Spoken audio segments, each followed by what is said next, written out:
እልልልልል በሉ ቤተሰብ ሩትዬና አብርሽዬ እንደዚህ ዛሬ ደግሞ አምሮባቸው ደምቆ በአዲስ ነገር መጥተዋል ማለት ነው። የኔ ውቆች ማለት ነው። ስታምሩ እንዴት እንደሚያምር አይታችሁታል። አብርሽን ራሱ ከሩትዬ ጋር ሲሆን ማለት ነው ውበቱ እኮ በቃ ጎልቶ ይወጣል ከሩትዬ ጋር እንደዚህ ሲመጡ ማለት ነው።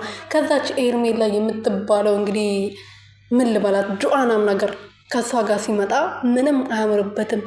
ውበቱ የሆነ ጅል ነገር ነው የሚመስለኝ። ይቅርታ አድርጉልኝና ከሷ ጋር ሲመጣ ማለት ነው ህፃን ነገር ነው የሚመስለኝ። አነጋገሩ አያምር፣ አካሄዱ አያምር፣ አለባበሱ አያምር። ከሩትዬ ጋር ሲመጣ ግን እንደዚህ በቃ ግርማ ሞገስ ትሆነዋለች። ገባችሁ? ከሷ ጋር ሲሆን ግርማ ሞገሱ፣ ውበቱ፣ ሁሉ ነገሩ ደምቆ ይወጣል። ጨዋታው፣ አሳሳቁ፣ አካሄዱ፣ አለባበሱ ከሩትዬ ጋር ያምራል። የኔ ወርቆች ስታምሩ ማለት ቱቱቱ ከአይን ያውጣቸው። አቦ ሰላም ሰላም ቤተሰብ እንዴት ናችሁልኝ? እኔ ያለው ፈጣሪ እየተመሰገነው በያላችሁበት ሰላማችሁ ብዘት ትርፍርፍ ይበልልኝ።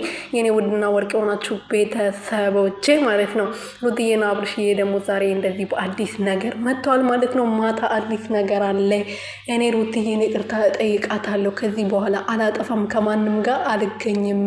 እሷ ከማትፈልጋቸው ሰዎች በሙሉ ርቄ ልዑልና ንግስቴን የልጄን እናት መንከባከብ አለብኝ ብሎ ወስነዋል። እንግዲህ አብርሽም ሩትዬም ደስ ብሏት ተቀብላለች ማለት ነው።